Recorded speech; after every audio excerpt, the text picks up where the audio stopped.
ایک ہی جان قدر نبی دا ایک ہی جان قدر نبی دا ایک ہی جان وہ دنیا دار کمین قدر نبی دا جانن والے سو گئے بیچ مدینے قدر پانی دا مچھلی جانے قدر پانی دا مچھلی یا جانے مرغاری وہ قدر نبی دا اللہ جانے یا جانے اصحابی وہ قدر نبی دا اللہ جانے یا جانے اصحابی وہ قدر نبی دا اللہ جانے. خدا کی قسم بس میرے 5 منٹ ہی بچے جو ٹائم دیا اسی کو ختم کر دو. بس زیادہ لمبا نہیں کروں گا. 5 منٹ پہلے انشاءاللہ.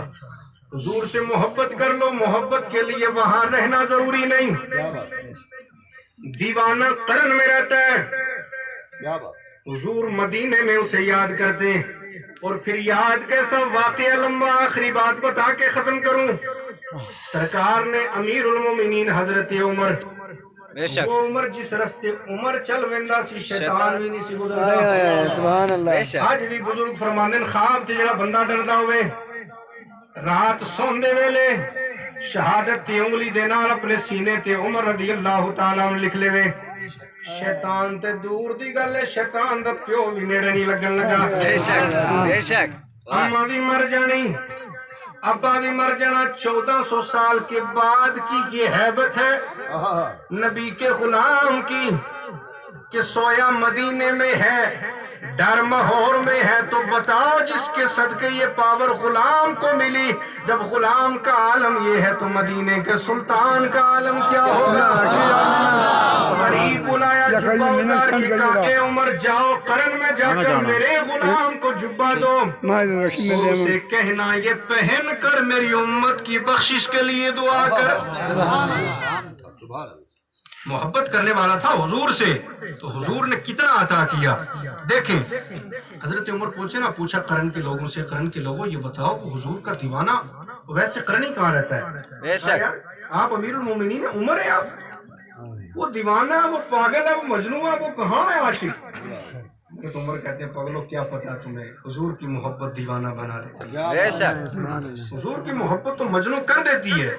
تو جب قریب گئے نا تو المختصر جب حضرت عمر نے دیکھا تو حضرت ویسے کرنی کو بچے سرکار پتھر مارتے تھے نا تو ان کے جسم سے خون نکلتا تھا. تو بچوں سے مخاطب ہو کر کہتے تھے بچوں مجھے تم پتھر مارو منع نہیں کرتا سرکار چھوٹے پتھر مارا کرو. چھوٹے اس لیے جب چھوٹے مارو گے تو آپ کا دل بہل جائے گا میرے جسم سے خون بھی نہیں نکلے گا. جب آپ بڑے پتھر مارتے ہو نا میرے جسم سے خون نکلتا ہے مجھے تکلیف نہیں ہوتی. میں آقا کریم پر درود پڑھتا رہتا ہوں اور میرا وضو ٹوٹ جاتا ہے. اویس یہ نہیں چاہتا کہ بے وضو ہو کر میں سرکار کو یاد کروں. عمر سمجھ گئے اس سے بڑا دیوانہ اور کون ہو سکتا ہے. قریب گئے کہا اویس تیرے لیے کملی والے سلطان نے جبہ بھیجا پہن کر حضور کی امت کی بخشش کے لیے دعا کر. اب میرے جیسا کوئی نکما ہوتا تو کہتا حضور نے جبہ پہنا پہن لو. کہنے لگے ہو عمر کیسی باتیں کرتے ہو کہاں میں نکما کہاں حضور کا جبہ. بہت سے لوگ ہیں یہاں قرن میں وہ ایس نام کے اور کوئی ہوگا میں نہیں. المختصر سرکار نے جو نشانی بتائی تھی وہ نشانی بھی پوری ہو گئی. جب جبہ دیا تو جبہ پہنا نہیں ہاتھ میں لیا بوسہ لے کر آنکھوں سے لگایا. دور گئے پہاڑ کی کھو میں بیٹھ کر ہاتھ اٹھا کے اب دعا کا طریقہ دیکھے رب سے مانگنے کا. عرض کی مولا جبہ بھی تیرے محبوب کا امت بھی تیرے محبوب کی. مولا اگر نبی کی امت کو بخش دے گا تو تیری رحمت میں کمی کیا آ جائے گی. سبحان اللہ. تو غیب سے آواز آئی جاؤ ایس تیری دعا سے میں نے 70,000 گنہگاروں کو بخش دیا ہے. سبحان اللہ. 70,000. سبحان اللہ. تو وہ ہماری طرح تھوڑی تھے. وہ ایس کہنے لگے مولا 70,000 دیکھوں تو بہت کم تیری رحمت دیکھوں تو بہت بڑی. مولا اور بخش دے.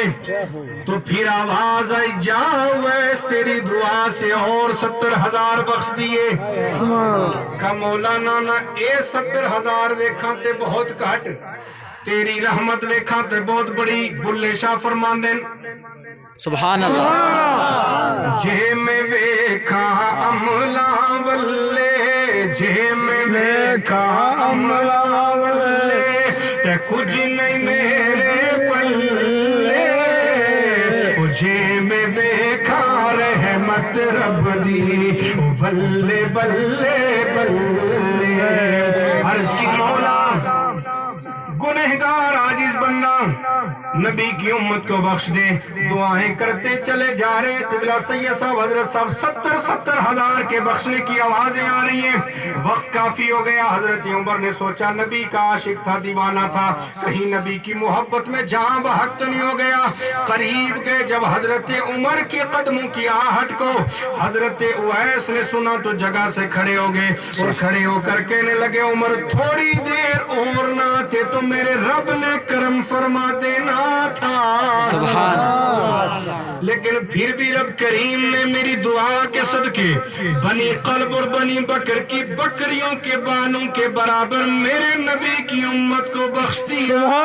سبحان اللہ۔ اویس اس سے زیادہ ہونا بھی نہیں تھا۔ کہا کیوں؟ کہا جو الفاظ تو نے بولے گے یہی چلتے چلتے مدینے سے مصطفیٰ نے بولے تھے۔ سبحان اللہ۔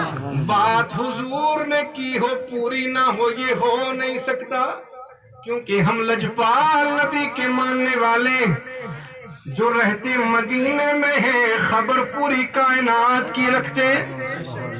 حضور فرماتے ہیں پوری کائنات انج ویکھتا جنج مینوں اپنے ہاتھ دی ہتھیلی دس رہی ہے۔ تے تقریر دا ٹائم ختم ہو گیا۔ اگر مل کے پڑھو تو میاں صاحب دے 2 شعر پڑھ کے تے ختم کر دیواں۔ ناراض نہیں بیٹھ